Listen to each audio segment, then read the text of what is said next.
Walk through any crowded city, New York, London, Tokyo, and really look at the men around you, not their clothes, not their phones. Look at their posture, their eyes. You'll notice something unsettling, a quiet apology in their body language, a hesitation before every movement, as if they're trying not to exist too loudly. These men aren't weak. They're conditioned. They are the modern nice guy. He walks with rounded shoulders, guarding a heart he believes is too fragile for this world. He smiles when disrespected, laughs when mocked, apologizes for things that aren't his fault. He believes this makes him good. But here's the truth. No one told him. Nice is not the same as good. Nice is not virtue. Nice is not strength. Nice is a strategy, a survival pattern learned early, usually by a child who figured out that being quiet, agreeable, and invisible was the safest way to survive. The nice guy defines himself by what he doesn't do. He doesn't upset people. He doesn't cause conflict. He doesn't demand. He doesn't risk rejection. And he tells himself, at least I'm not like those toxic men. But there's a fatal flaw in this logic. Being harmless doesn't make you moral. It makes you irrelevant. Think about the difference between a rabbit and a guard at the gate. The rabbit causes no harm, but not because it's virtuous. It's harmless because it has no choice. The guard carries a weapon. He is capable of violence, but chooses restraint. That is virtue. Virtue requires capacity. The nice guy threw his sword away and called it holiness. And in the real world, biology, business, attraction, harmless men are not admired. They are overlooked. So the nice guy does everything right.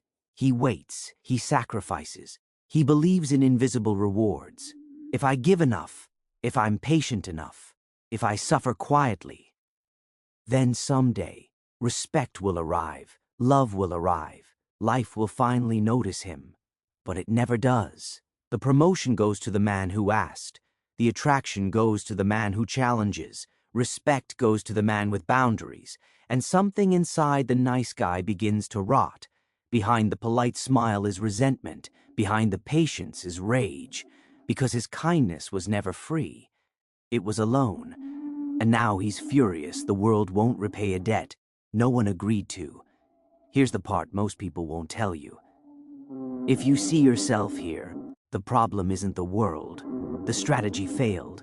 You are running adult life on software written by a terrified child, and it's costing you everything. So let's tear it apart. Chapter 1. How the nice guy Ice made. No man is born this way.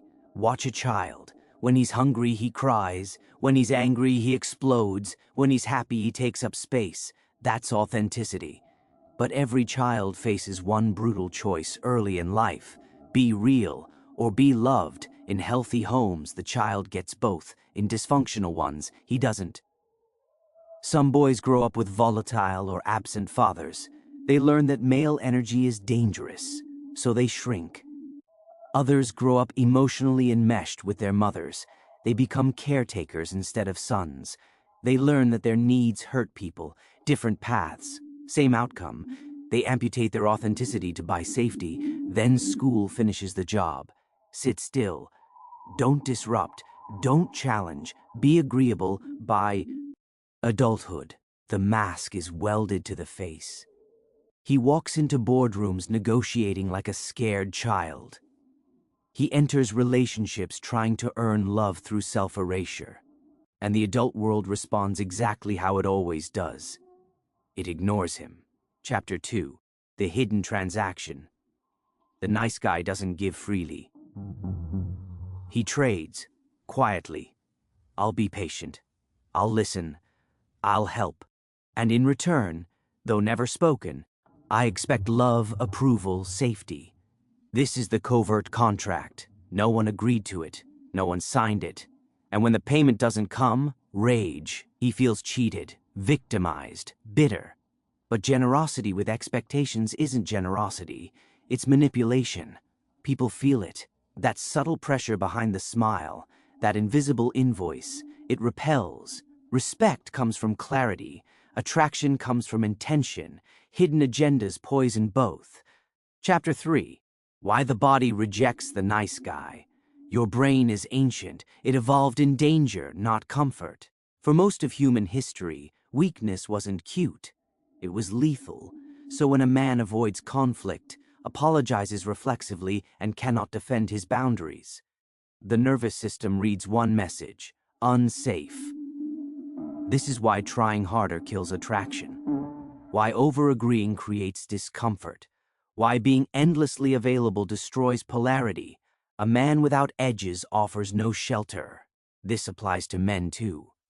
In hierarchies, unreliable men are dangerous. If you won't stand up to pressure, you won't stand up in crisis. Submission doesn't earn protecti. It invites exploitation. Chapter 4. The rage under the smile. The nice guy thinks he's calm. He isn't. He's suppressed. Anger is boundary energy. When blocked, it doesn't disappear. It ferments, so it leaks out sideways. Sarcasm, withdrawal, passive aggression, cold silence. This is why nice guys feel mysteriously exhausted. Why relationships with them feel heavy. Eventually, the pressure erupts or turns inward. Depression, anxiety, burnout. The body will fight if the man won't. Chapter 5. Integrating the shadow. You don't heal by becoming softer. You heal by becoming whole. Your aggression, your selfishness, your ambition. These aren't flaws. They're power, repressed. Carl Jung called this the shadow. What you deny controls you. What you accept becomes disciplined. A man who acknowledges his darkness doesn't become dangerous. He becomes stable, because now his kindness is a choice, not a weakness. Chapter 6. The skill of disapproval. Boundaries feel terrifying because they feel like violence. They aren't. Their definition. No without explanation.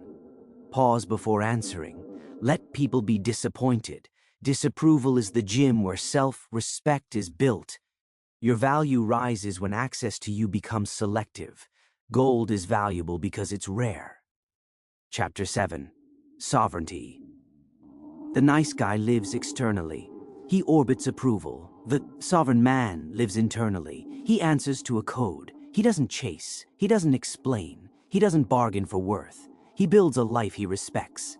And from that fullness, he gives freely. No contracts, no resentment. This isn't arrogance. It's gravity. You were never meant to be harmless. You were meant to be dangerous, under control.